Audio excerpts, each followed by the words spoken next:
Qual é a pior parte de ser o irmão responsável? Meu irmão Mike foi quem achou nossa irmãzinha Alice morta na beira da estrada, depois do acidente de carro. Ele ficou com ela ali, segurando seu corpo por 20 minutos até a ambulância chegar, implorando: "Acorda, Lala, por favor, acorda!" Quando voltamos para casa, Mike parecia um fantasma. Por semanas, ele mantinha a porta do quarto dela aberta, a música ainda pausada no notebook, como se ela fosse entrar a qualquer momento. Um dia ele me pediu: "Mark, faz aquele macarrão com queijo do jeito que a Alice gostava, com bastante manteiga." Enquanto eu preparava, ele ficava na sala, rodando o Instagram dela sem parar. No começo, achei que manter a memória dela viva estava ajudando. Nossos pais se mudaram pro outro lado do estado para tentar fugir da dor, e aí ficou tudo nas minhas costas para cuidar do Mike. Só que, conforme o tempo passava, o luto dele foi virando outra coisa, mais estranha. Ele começou a dormir no chão do quarto da Alice dizendo: "Não posso deixar ela sozinha, Mark. E se ela ficar assustada?" Às 2 da manhã, eu ainda pegava ele lendo pras pelúcias dela. Sugeri terapia de luto, ele até foi umas 3 vezes, mas logo achei o cartão da psicóloga rasgado no lixo. Uma noite, em outubro, quando desci pra cozinha, ele me chamou de Alice no escuro. Na hora se corrigiu: "Desculpa, Mark, você só se mexeu igual a ela por um instante." Mas do jeito que ele falou, eu senti um calafrio. Reforcei: "Mike, eu sou o Mark, seu irmão." E ele só assentiu sem piscar. As coisas pioraram. Tentei acreditar que era só o jeito dele lidar, mas depois ele começou a comprar as coisas que a Alice gostava. Esmalte rosa aparecia na minha cômoda, e ele vinha com: "Achei que você ia gostar." Quando reclamei que era coisa da Alice, ele só sussurrava: "Exatamente", com aquele olhar distante. Até que um dia acordei com ele organizando a agenda dela no meu calendário. Perguntei o que ele fazia, e ele respondeu chorando: "Ela tem dança às 3, Mark. Não deixa ela faltar." Foi a última vez que ele usou meu nome. Eu já sentia que algo ruim estava para acontecer, mas nada me preparou para a manhã de Halloween. Acordei com o Mike sentado na minha cama, com a fantasia de princesa da Alice estendida, a tiara favorita dela brilhando, sapatilhas alinhadas. Ele sorriu e disse: "Hora de se arrumar, princesa. O recital é hoje." Sentei assustado. "Mike, pelo amor de Deus, o que é isso?" De repente, comecei a ficar tonto. Tentei levantar, e ele falou: "Você vive cansada, Alice. Então coloquei algo no seu suco para te ajudar a descansar." Fiquei ali, fraco, vendo ele abrir o diário dela. "Lembra quando você escreveu que queria ser bailarina? Hoje é seu grande dia." Balancei a cabeça. Tentei argumentar: "Mike, por favor, você está me assustando." Eu sou o Mark. Mas ele nem me enxergava. Quando tentei afastar a fantasia, ele me segurou pelos ombros. "Por que você está dificultando, Alice?" Eu gritava: "A Alice morreu. Eu sou o Mark, seu irmão." O rosto dele mudou, e ele gritou: "Para de mentir. Você é minha irmã. Sempre foi minha irmã." Tentou colocar a tiara em mim, dizendo: "Você prometeu que ia dançar pra mamãe e pro papai. Você prometeu." Empurrei ele: "Sai de cima de mim." E corri pro corredor. Ele gritava: "Alice, volta aqui. O recital vai começar." Consegui me trancar no banheiro antes que ele chegasse. Ele batia na porta: "Passei semanas planejando isso. Você não pode faltar. Por favor, Alice. Eu sei que você está assustada, mas vou estar lá." Quando eu não respondia, ele ficava mais desesperado: "Alice, abre a porta. Irmãos mais velhos protegem as irmãs. Deixa eu te proteger." Eu queria pedir ajuda, mas meu celular estava no quarto. Quando escutei ele pegando ferramentas, comecei a gritar: "Socorro! Alguém me ajuda!" Nossa vizinha, Dona T, ouviu. Mike já tinha tirado a maçaneta quando ela começou a bater. "Mike, está tudo bem aí?"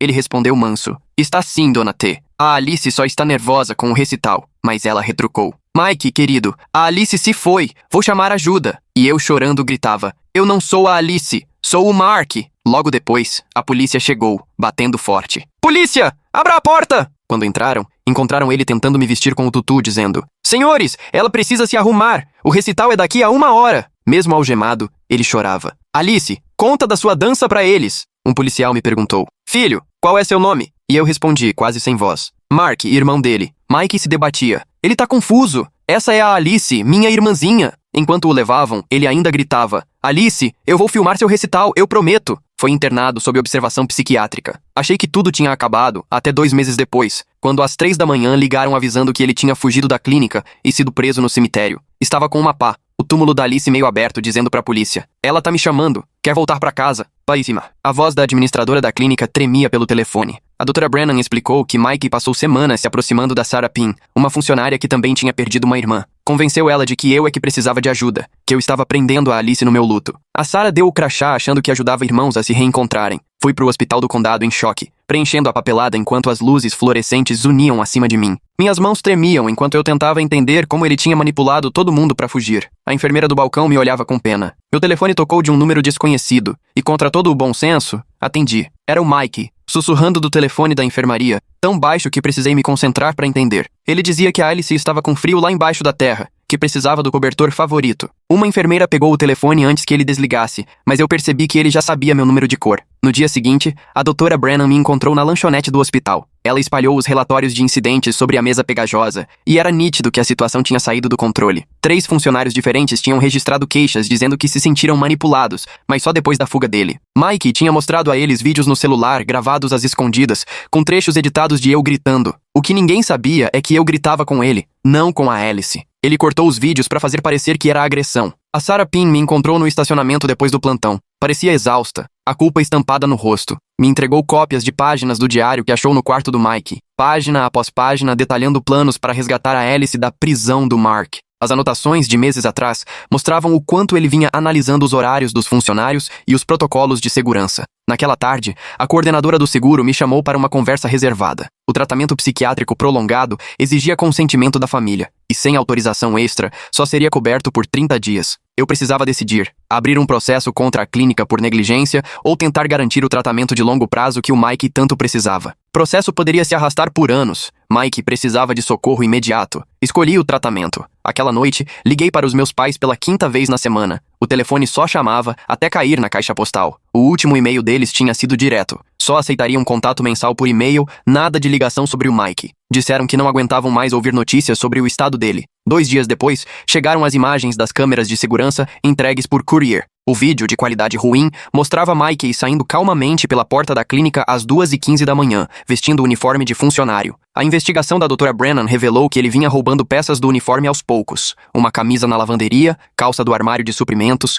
crachá do armário de um funcionário distraído. Cheguei em casa tarde naquela noite e encontrei a porta trancada, tudo no lugar. Mas tinha algo errado. Meu crachá do trabalho não estava no balcão da cozinha onde sempre deixava. Procurei em todo canto antes de acessar o portal do prédio e olhar o registro do chaveiro eletrônico. Descobri que alguém usou meu chaveiro reserva para entrar no apartamento às 2h47 da manhã, 3 noites atrás, enquanto eu dormia. No dia seguinte, meu chefe me chamou na sala dele. Tinha recebido um e-mail vindo do meu endereço às 4 da manhã, dizendo que eu estava tendo outra crise e precisava de licença médica prolongada. Eu nunca escrevi esse e-mail. Ele me mostrou a mensagem na tela. Descrevia sintomas que, supostamente, eu estava apresentando e assinava com meu nome. Mike tinha usado meu crachá para acessar o computador do meu escritório. Na hora do almoço, a Emma me ligou, a voz tensa. Perguntou se eu sabia por que o Mike teria telefonado para ela perguntando sobre as flores favoritas da Alice. Meu coração gelou. Ela explicou que ele tinha ligado 2 semanas antes da fuga, perguntando em detalhes o que a Alice gostaria de ganhar de aniversário. Emma achou que era parte da terapia e respondeu sem pensar. Rosas cor-de-rosa e mosquitinho. Corri até o banco para conferir aquela conta conjunta antiga que eu tinha esquecido de fechar. O olhar da atendente dizia tudo. $3.000 retirados ao longo do mês, em pequenos saques espalhados. Eu estava tão focado no tratamento dele que nem reparei na movimentação da conta. Ela imprimiu os extratos, cada saque feito em um caixa eletrônico diferente na cidade. De volta ao apartamento do Mike, encontrei recibos escondidos no armário. Compras em loja de material de construção, corda, lonas, uma pá, notas de loja de festas com decoração de princesa, serpentinas cor-de-rosa, uma tiara de criança. O recibo da floricultura mostrava uma encomenda fixa de rosas cor-de-rosa para serem entregues no cemitério toda terça-feira. Minhas mãos tremiam enquanto eu fotografava cada comprovante. A doutora Brennan convocou uma reunião de emergência. Outros 2 pacientes tinham contado histórias preocupantes. Mike estava recrutando os 2 há semanas, dizendo que precisava resgatar a irmã, que estava sendo mantida presa contra a vontade. Prometia que eles seriam heróis se ajudassem a salvá-la. Um deles, já lidando com as próprias confusões, quase acreditou. Mais tarde, encontrei a Emma para um café.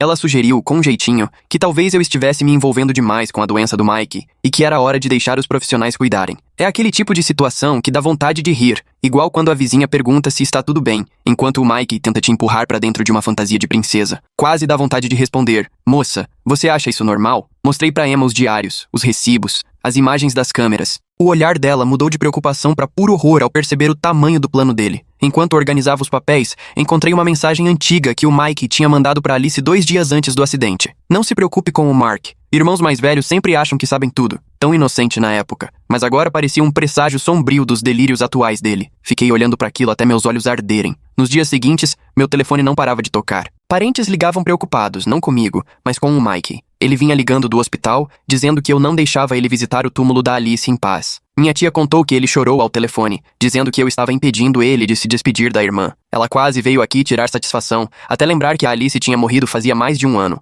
Meu supervisor me chamou de novo para conversar. Mais e-mails tinham sido enviados de vários endereços IP, todos dizendo que eu estava agindo estranho no trabalho. O pessoal do TI rastreou as mensagens até computadores de bibliotecas públicas e o Wi-Fi de visitantes do hospital. Meu supervisor não teve opção. Fui colocado em licença administrativa obrigatória, aguardando avaliação psicológica. Me encontrei com a doutora Woods, psiquiatra responsável pelo caso do Mike. Ela descartou minhas preocupações com um gesto, insistindo que ele estava estabilizado e demonstrando arrependimento de verdade. Quando insisti sobre as manipulações dele, ela ficou na defensiva. Só depois, uma enfermeira sussurrou que a doutora Woods tinha perdido a própria filha anos atrás. Para ela, enxergar luto era mais fácil do que enxergar perigo. As visitas noturnas se tornaram rotina. Eu me sentava do lado de fora da ala fechada, observando pela janela reforçada enquanto Mike circulava pelo espaço comum. Uma noite, vi ele ensaiando passos de dança sozinho no canto, os braços como se segurasse uma parceira invisível. Os outros pacientes mantinham distância. Maria, a faxineira da noite, me encontrou certa vez no corredor e me puxou de lado, olhando em volta, claramente nervosa. Falando com dificuldade, ela contou que o Mike vinha pagando $20 toda vez que ela deixava uns pacotes no cemitério. Ela acreditava que estava ajudando um irmão sofrendo, levando coisas como saco de dormir infantil, lanternas e garrafas de água, tudo deixado junto ao túmulo da Alice, exatamente como ele pedia. No dia seguinte, minha tia me ligou, confusa por causa das postagens no Facebook. O Mike tinha conseguido acessar as redes sociais e estava escrevendo em grupos de apoio ao luto, pedindo justiça para Alice. Ele alegava que eu havia isolado, controlado e impedido a Alice de realizar seus sonhos. O pessoal da igreja dela começou a compartilhar as publicações, oferecendo orações e apoio para a dor do Mike, e logo os comentários estavam cheios de gente revoltada comigo. Enquanto eu revisava aquilo tudo, comecei a perceber um padrão. O Mike mirava especialmente pessoas que também tinham perdido filhas ou irmãs, como a Sarah Pine, a Dra. Woods, a Maria, todas com histórias de perdas parecidas. Ele fuçava as redes sociais dessas mulheres, aprendia sobre suas vidas e usava o luto delas como porta de entrada para manipulação. Se mostrava vulnerável, destruído, despertando o instinto protetor de cada uma. Numa noite, a Sarah Pine me mandou mensagem, dizendo que não conseguia dormir, arrasada por ter sido enganada tão facilmente. Ela compartilhou detalhes das conversas com ele. Mike contou que eu não tinha deixado ele se despedir da Alice, que eu havia proibido as visitas ao cemitério. Ele chorou nos braços dela. Chegou a chamá-la pelo nome da própria irmã morta, enquanto ela tentava consolar. Era uma manipulação tão fria e calculada que me dava náuseas. Depois de muita insistência, consegui autorização para gravar uma conversa com o Mike. Sentei de frente para ele na sala de visita, observando enquanto ele oscilava entre momentos de lucidez e delírio. De repente, os olhos dele ficaram mais claros, e ele me encarou. Com uma voz serena e controlada, disse que sabia exatamente o que eu pensava dele, mas logo voltou a me chamar de Alice. A mudança era sutil, mas assustadora. A Emma também começou a receber mensagens bizarras nas redes sociais. Fotos antigas do Instagram dela estavam editadas, agora com o rosto da Alice. As mensagens vinham de contas recém-criadas, todas com variações do nome da Alice, dizendo que estavam entrando em contato do outro lado. A Emma bloqueava uma conta, surgia outra. No fim das contas, ela desistiu de tudo e desativou as redes sociais. Uma noite, Dona T apareceu no meu apartamento. Trouxe comida e notícias preocupantes. Antes do surto, Mike vinha visitando-a há meses, sempre querendo saber detalhes daquela noite em que ela chamou a polícia, o que ela ouviu, o que eu falei, como foi o meu tom de voz. Ela pensava que ele estava tentando processar o trauma, mas agora percebia que ele só buscava informações para alimentar o próprio delírio. Na semana seguinte, chegou um pacote de DVDs de vídeos da infância. Não tinha remetente, mas eu reconheci a letra do Mike. Minhas mãos tremiam enquanto eu colocava o primeiro DVD. Apareciam Alice e Mike na festinha de 5 anos dela, os dois rindo enquanto ela apagava as velas. Tudo parecia normal, até eu perceber que, em todas as cenas em que eu deveria estar ao lado da Alice, havia um espaço vazio. Minha voz tinha sido removida do áudio. Quadro a quadro, Mike tinha me apagado das nossas memórias. O segundo vídeo era ainda pior. Era manhã de Natal, 10 anos atrás. Lembro perfeitamente de ter dado a Alice sua primeira sapatilha de balé, mas nesse vídeo, quem entregava era o Mike, e meu rosto tinha sido digitalmente substituído pelo dele em todas as imagens. A edição era grosseira, mas obsessiva, claramente resultado de centenas de horas de trabalho. No estojo, um post-it com a letra dele dizia: "Consertar memórias das estrelas". Fui percebendo cada vez mais o padrão do Mike. Ele nunca escolhia as aliadas por acaso, pesquisava antes de abordar. A Sarah Pine, por exemplo, tinha postado sobre o aniversário de morte da irmã dias antes de ele procurá-la. A Dra. Woods escreveu um artigo sobre a perda da filha, que Mike imprimiu, e até anotou. Cada mulher que ele mirava tinha uma vulnerabilidade específica que ele explorava de forma cirúrgica. A enfermeira da clínica, Janet, me procurou através da Sarah Pine, contando que quase caiu também na conversa do Mike. Ele pediu para ela escrever um depoimento sobre meu comportamento controlador com a Alice, dizendo que era para um grupo de apoio ao luto. Janet chegou a começar a carta, até que uma colega a alertou sobre as mentiras do Mike. Ela me mostrou a carta incompleta, onde ele tinha até sugerido frases específicas para ela usar. A Emma recebeu um pedido de amizade de um perfil usando a foto da Alice. A conta tinha sido criada há pouco tempo, cheia de fotos antigas dela. A Emma me mostrou antes de recusar o pedido. As legendas falavam sobre saudade da família, vontade de voltar para casa, sensação de estar presa. As postagens eram datadas como se Alice ainda estivesse viva, narrando uma vida inventada. Tirei prints de tudo antes que Mike pudesse deletar. Meu armazenamento na nuvem virou um arquivo de provas.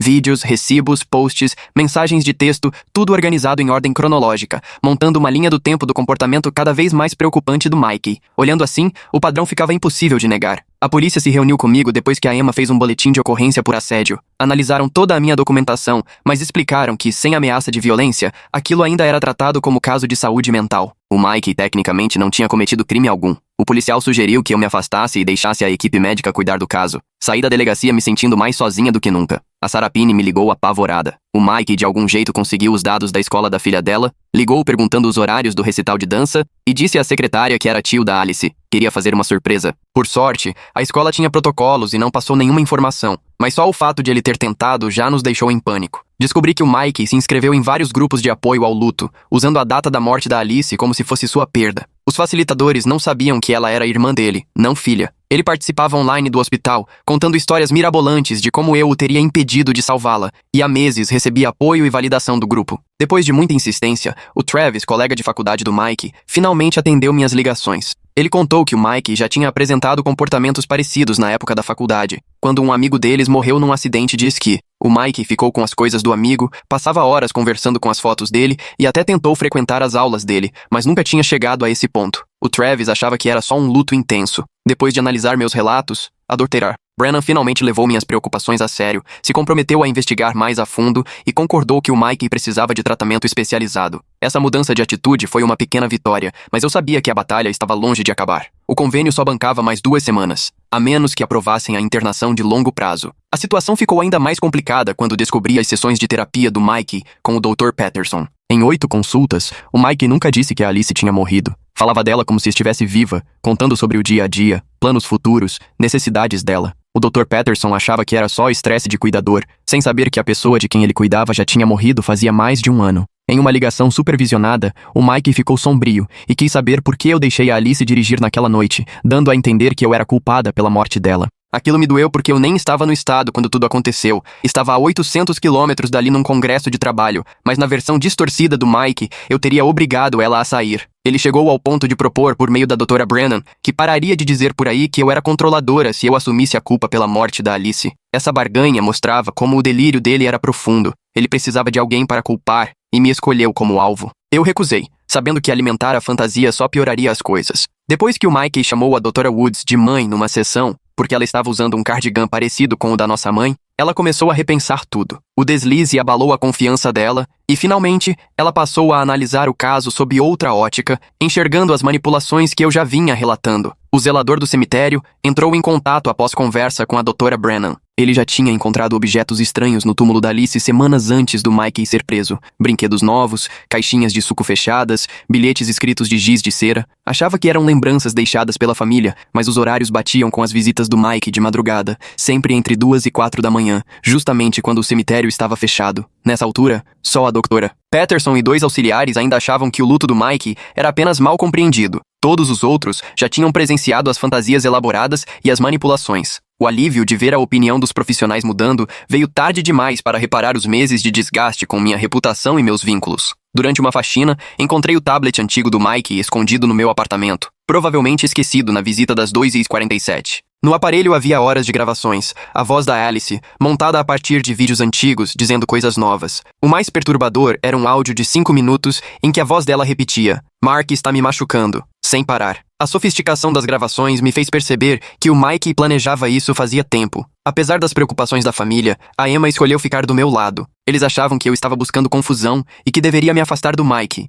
mas ela já tinha visto provas suficientes para entender que as ilusões dele me perseguiriam de qualquer forma. Juntas, montamos um protocolo de segurança, checagens regulares, palavras-código, compartilhamento de localização, acesso ao meu backup na nuvem com todas as provas, caso algo acontecesse comigo. As precauções podiam parecer exageradas, mas eram necessárias diante do comportamento dele, cada vez mais preocupante. Tomei a decisão difícil de não entregar as gravações do Mike nas reuniões de tratamento. Apesar da gravidade, sabia que só serviriam para humilhá-lo e talvez piorar o quadro. Preferi focar em registrar os padrões e trabalhar com profissionais que entendessem a complexidade das ilusões dele. Em uma sessão de terapia familiar, o Mike acabou deixando escapar que ainda planejava fugir, dizendo: "Quando eu chegar até ela", antes de tentar corrigir no passado. Esse deslize confirmou minhas suspeitas. Ele só fingia colaborar, estava ganhando tempo, aprendendo como funcionava a nova clínica, como já tinha feito antes. A Sarah Pin enviou um depoimento por escrito sobre as manipulações do Mike, detalhando como ele conquistou a confiança dela, as histórias que inventou, as formas de usar o luto dela contra ela mesma. O relato dela foi fundamental para fortalecer o pedido por tratamento especializado. Outros funcionários começaram a relatar situações parecidas. 2 auxiliares pediram transferência depois que o Mike tentou organizar uma festa de aniversário da Alice na sala comum. Ele convenceu pacientes a ajudar na decoração, contando sobre a irmã que não podia comemorar. Quando a equipe interveio, o Mike teve um surto, acusando todos de estragar o dia especial dela e deixando o ambiente pesado. Mais tarde, a Sarah Pin descobriu que o Mike estava usando o computador do hospital para pesquisar perfis dos funcionários nas redes sociais, anotando perdas, vulnerabilidades e horários de cada um. O nível de planejamento mostrava que as ilusões dele só tinham ficado mais disfarçadas. Busquei o Travis para montar um panorama mais completo do histórico do Mike. Passamos horas em videochamadas, ligando os pontos dos tempos de faculdade. O Travis lembrou de outros episódios. O Mike sempre se apegando demais aos amigos, inventando histórias sobre relações que nunca existiram. A morte do amigo só agravou algo que já estava ali. Quando confrontado com as provas numa reunião da equipe, o Mike finalmente admitiu algo assustador. Disse que conversava com a Alice, que ela o visitava à noite, que só ele conseguia ouvi-la. Essa confissão bateu com o que os psiquiatras já suspeitavam. Era muito mais do que luto. Precisava de uma intervenção intensa. A Dra. Woods me pediu desculpas formalmente por ter ignorado minhas preocupações no começo. Reconheceu que o luto dela afetou seu julgamento e recomendou uma clínica especializada em transtornos delirantes e luto complicado. O apoio dela teve peso na decisão do convênio. As alternativas de tratamento para o Mike se restringiam a 2 clínicas capazes de lidar com as necessidades dele, ambas exigindo autorização da família e um investimento financeiro considerável. O tempo estava se esgotando e a cobertura do seguro diminuía cada vez mais. Passei várias noites em claro pesquisando sobre essas clínicas, lendo avaliações, falando com pessoas indicadas como referência. O Travis acabou contando tudo sobre as fixações antigas do Mike. Já na época da faculdade, ele apresentava um comportamento possessivo com os amigos, ainda que nunca de forma tão extrema. Ele ficava com objetos emprestados, aparecia sem ser convidado em eventos familiares, inventava histórias sobre as amizades. A morte da Alice transformou esse padrão em algo muito mais perigoso. Trabalhei junto com a equipe de tratamento para garantir que a escola da filha da Sarah Pin adotasse medidas extras de segurança, e o diretor só passou a levar a ameaça a sério depois de analisar toda a documentação. Eles incluíram o nome e a foto do Mike no sistema,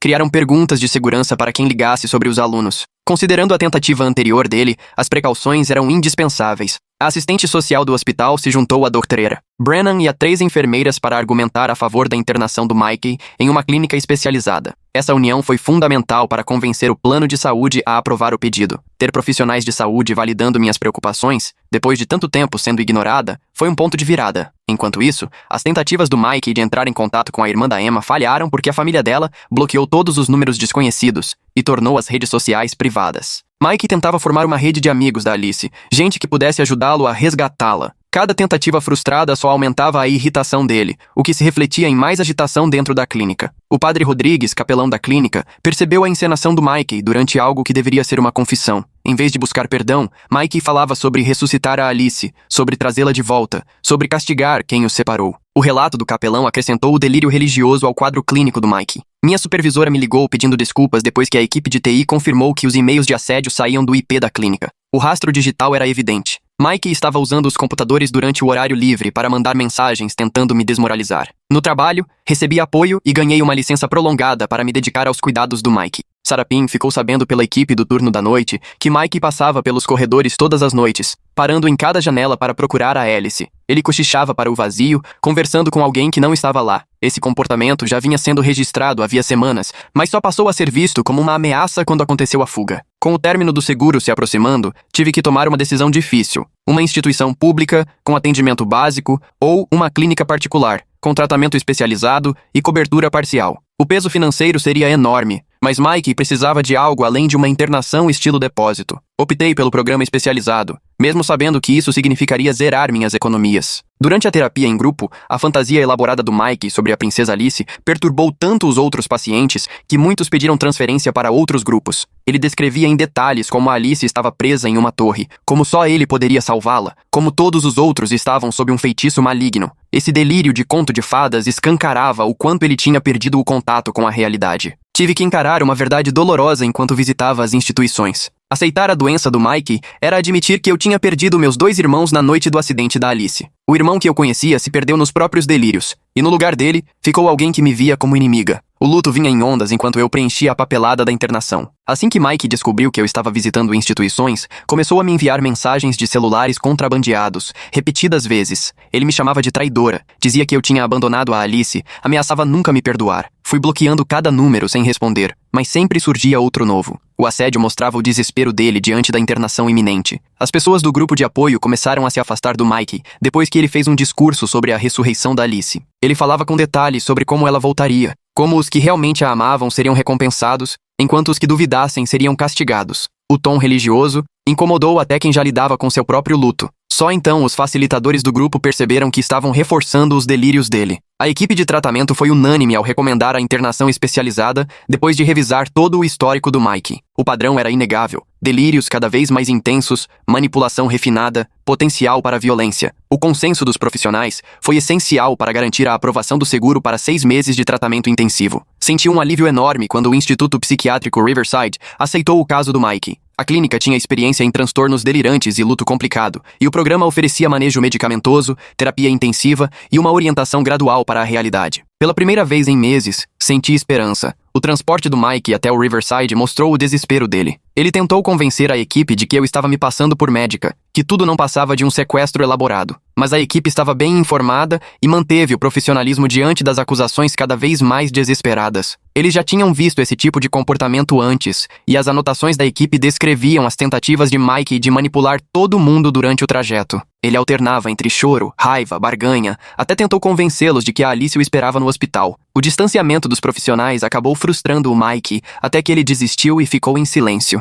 Assim que começaram a avaliação no Riverside, Mike apresentou uma calma estranha, calma demais. A equipe percebeu que ele estava colaborando em tudo, tomando os remédios sem reclamar, participando das atividades. Mas eu conhecia aquele padrão. Ele estava observando a equipe, estudando as rotinas, planejando o que faria em seguida. Aquela tranquilidade era só o prenúncio de outra crise. Aos poucos, fui retomando contato com parentes distantes, que enfim entenderam a gravidade da situação. Minha tia pediu desculpas por ter duvidado de mim e admitiu que se deixou enganar pelo Mike. Outros familiares contaram histórias parecidas de manipulação. A família, enfim, começou a perceber a dimensão da doença dele. Dona T mobilizou o pessoal do bairro quando soube de tudo. Ela compartilhou as imagens das câmeras de segurança com os vizinhos, avisando sobre possíveis tentativas de manipulação. Aquela mesma comunidade que antes me olhava atravessado, agora me estendia a mão e mostrava compreensão, e esse apoio era mais importante do que qualquer um deles podia imaginar. Apresentei todo o histórico do Mike para a equipe do Riverside, com o Travis participando por vídeo, e juntos conseguimos mostrar que os padrões já existiam bem antes da morte da Alice. A equipe entendeu o peso desse contexto e, com isso, ajustou a abordagem do tratamento. A doutora Kumar, psiquiatra-chefe do Riverside, identificou sinais claros de transtorno delirante agravado pelo luto. Ela explicou que o cérebro do Mike criou uma realidade alternativa para dar conta de uma perda impossível de suportar. E ouvir essa explicação clínica me ajudou a aceitar que ele não tinha escolha. A mente dele simplesmente cedeu sob o peso do trauma. As sessões de terapia gravadas no Riverside revelaram o universo interno minucioso que ele tinha criado. A doutora Kumar me mostrou as gravações numa reunião de planejamento terapêutico. Na cabeça dele, Alice vivia numa outra dimensão, acessível só por rituais específicos. Ele contava em detalhes as rotinas diárias dela, as conversas que tinham, as refeições que compartilhavam. O nível de detalhe era absurdo. Ele construiu toda uma vida para ela, com amigos, hobbies, aventuras que simplesmente não existiram. Quando li as anotações do tratamento, vi que tudo validava o que eu vinha registrando há 2 anos. Cada manipulação, cada escalada, cada episódio delirante se encaixava nos padrões que a doutora Kumar já conhecia de outros casos.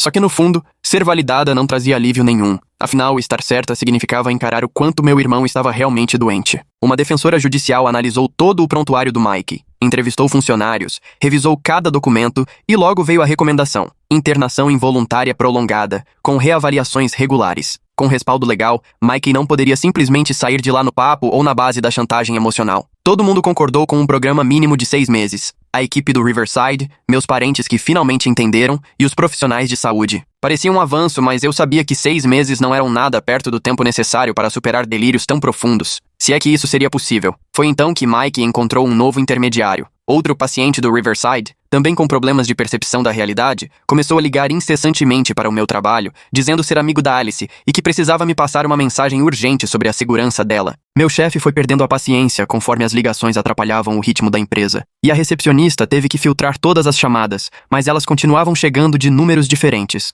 Fui chamada de novo à sala do chefe. A empresa vinha sendo compreensiva, mas agora o assédio já estava respingando nos outros funcionários. Ele chegou a mencionar que, se aquilo continuasse, teria que pedir uma ordem judicial contra a instituição. Entendi perfeitamente o lado dele, mas me sentia encurralada entre manter meu emprego e garantir o tratamento do Mikey. Naquela noite, meus pais finalmente me mandaram um e-mail. Não o apoio que eu esperava, mas sim uma acusação seca. Diziam que eu devia ter tido mais controle sobre o Mikey, que era minha culpa o luto dele ter fugido do controle. Estavam sumidos há mais de 1 ano, se recusando a lidar com a doença do filho, mas, de alguma forma, a culpa era minha. Aquela injustiça me consumia. A audiência sobre a internação chegou antes do que eu imaginava. Emma teve uma crise no trabalho que não podia adiar. Um problema grave no sistema que exigia atenção imediata. Então sentei sozinha na sala de reuniões do Riverside para apresentar o caso do Mikey à comissão. Mesmo abalada, consegui manter a voz firme ao detalhar as manipulações, as fugas, o perigo que ele representava para si mesmo e para os outros. No intervalo, tomei uma decisão que já estava amadurecendo há semanas. Ia pedir a tutela legal do Mikey.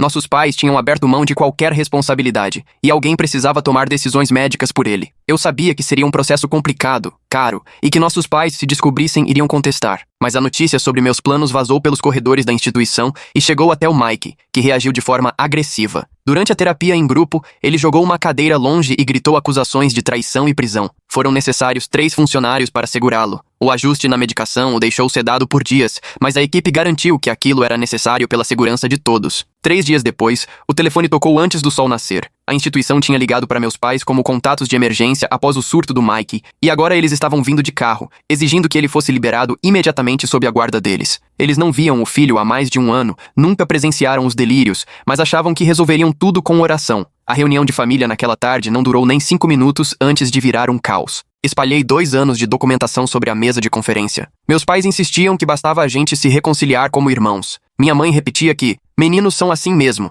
que o luto faz a gente agir diferente. Meu pai dizia que eu estava exagerando, que o Mikey só precisava voltar para casa e descansar. Então Mikey soltou uma revelação que esmigalhou as negações deles. Ele vinha ligando para o antigo número de celular da Alice todas as noites. Nossos pais ainda pagavam a conta, incapazes de se desfazer daquele último laço. Mikey descreveu as mensagens de voz que deixava, as conversas longas com Alice sobre a vida dela em outra dimensão. O rosto da minha mãe ficou branco quando percebeu que estava alimentando os delírios dele sem saber. A doutora Kumar interrompeu quando meu pai insistiu em terapia de oração e remédios naturais. Explicou toda a base neurológica da condição do Mikey, as alterações que o luto e a psicose provocaram no cérebro dele. A autoridade dela pesou, até mesmo para meus pais, que duvidavam de tudo. Ela deixou muito claro, sem tratamento adequado, Mikey provavelmente tentaria outra loucura perigosa ou coisa pior. Eu sabia que teria que escolher, enfrentar meus pais na justiça e provavelmente acabar de vez com a família, ou buscar um acordo que garantisse o tratamento do Mikey. Uma briga judicial seria cara, demorada e devastadora para todos, mas Mikey precisava de cuidado constante, e a negação dos meus pais podia colocar tudo a perder. Depois de horas de negociação, chegamos a um acordo. Eles poderiam visitar o Mikey sob supervisão, desde que participassem das sessões de terapia familiar e apoiassem o plano de tratamento. Ficaram responsáveis por dividir os custos do cuidado dele, o que já aliviou um pouco minhas finanças que estavam no limite. E, principalmente, aceitaram não se meter nas decisões médicas. A primeira visita supervisionada colocou todo mundo à prova. Mikey organizou uma festa de aniversário toda caprichada para a Alice na sala comum, com direito a bolo que ele conseguiu que outro paciente ajudasse a fazer. Quando a equipe tentou interromper, ele teve uma crise e começou a acusar nossos pais de terem esquecido o aniversário da Alice. Mamãe não segurou as lágrimas ao ver o filho cantando parabéns para uma cadeira vazia. Mikey, como sempre, tentou manipular nossos pais. Chamou a mamãe de Alice, implorou para ir embora com ela, dizendo que queria ficar junto. Talvez aquele teatro tivesse funcionado 1 ano antes, mas ver ele completamente perdido no próprio delírio finalmente quebrou a negação deles. Papai precisou sair da sala quando Mike começou a dizer que eles tinham sido negligentes com a Alice, colocando toda a culpa nos nossos pais. A negação deles foi se desfazendo ainda mais ao longo da terapia familiar. Mike passou a acusá-los de terem abandonado a Alice, de gostarem mais de mim, até de serem responsáveis pela morte dela por causa de favoritismo. Nada disso era verdade. Nossos pais sempre amaram os três da mesma forma, mas a cabeça partida do Mike precisava de alguém para culpar, e ele acabou ampliando o alvo além de mim. Quando nossos pais finalmente aceitaram a gravidade da doença dele, conseguimos apoio financeiro para um tratamento mais longo. O plano de saúde deles, junto com o meu, cobria um ano inteiro no Riverside, com possibilidade de extensão se fosse preciso. Aliviou muito saber que teríamos esse respaldo, mas mais importante foi sentir que nossa família estava finalmente unida, apoiando o tratamento do Mike. Algo mudou nele depois que nossos pais se comprometeram com a terapia familiar. Ele passou a colaborar com os testes das novas medicações, mesmo insistindo que a Alice ainda o visitava à noite. O novo antipsicótico ajudou a diminuir a agitação e deixou Mike mais receptivo aos exercícios de orientação para a realidade. A melhora era lenta, feita de avanços pequenos, mas era real. Um fim de semana, mexi nas coisas da Alice que estavam guardadas. Emma me ajudou a separar roupas, livros e lembranças. Doamos quase tudo para instituições, ficando só com alguns objetos especiais. Foi um processo de despedida, doloroso, mas necessário. Guardar as coisas dela não traria a Alice de volta, e para o Mike, aqueles objetos só alimentavam os delírios. 3 meses depois do tratamento novo, durante uma sessão de família, Mike disse algo que deixou todo mundo em silêncio. Ele olhou para a cadeira vazia, onde sempre imaginou a presença da Alice, e sussurrou que ela não viria. Quando a dor terá. Kumar perguntou suavemente o que ele queria dizer. Vi os olhos dele se encherem de lágrimas. Mike disse que a Alice tinha ido embora, que estava ausente desde o acidente. Foi a primeira vez que ele reconheceu, de verdade, que ela havia morrido. Esse avanço não durou. Na sessão seguinte, Mike voltou a falar da Alice e do mundo paralelo, mas aquela breve lucidez nos encheu de esperança. A doutora. Kumar explicou que sair de delírios não é um caminho reto. Recaídas, fugas para a fantasia, momentos de confusão, tudo faria parte. Mas aquele reconhecimento, mesmo rápido, mostrava que a medicação e a terapia estavam rachando a realidade alternativa dele. Criei uma rotina de visitas semanais, sempre em horários de atividades organizadas. Limites eram essenciais. Nada de conversar sobre a Alice, nada de reforçar delírios, nada de levar objetos que pudessem virar parte das fantasias. Algumas visitas eram tranquilas, com Mike quase como antes. Outras terminavam com acusações de que eu escondia a Alice ou exigências de que eu confessasse crimes que nunca cometi. 1 ano depois, estávamos todos juntos ao lado do túmulo da Alice. Eu, Emma, nossos pais e Mike, que estava em saída temporária, ainda com medicação pesada, mas estável. O cemitério parecia outro sob a luz do dia, tão diferente da vez em que Mike tentou cavar a lápide de madrugada. Ele colocou flores frescas sobre o túmulo, as mãos tremendo por causa dos remédios, olhou longamente para a lápide e então disse as palavras que a gente esperava há tanto tempo. Disse que sentia falta da irmã Lala, não da Alice inventada, mas da menina real que morreu naquela estrada 2 anos antes. Nossa família estava partida, e sempre estaria, mas estávamos aprendendo a cuidar das nossas feridas com ajuda profissional, limites mais saudáveis e a consciência de que certos lutos são grandes demais para caber no nosso entendimento. Lutei pelos meus 2 irmãos de jeitos diferentes. Uma eu não pude salvar, o outro só consegui ajudar a controlar. Estar ali, juntos, machucados, mas presentes, parecia o máximo de resolução possível para a nossa história. Obrigada por acompanhar esse relato comigo. Espero que você tenha um ótimo dia.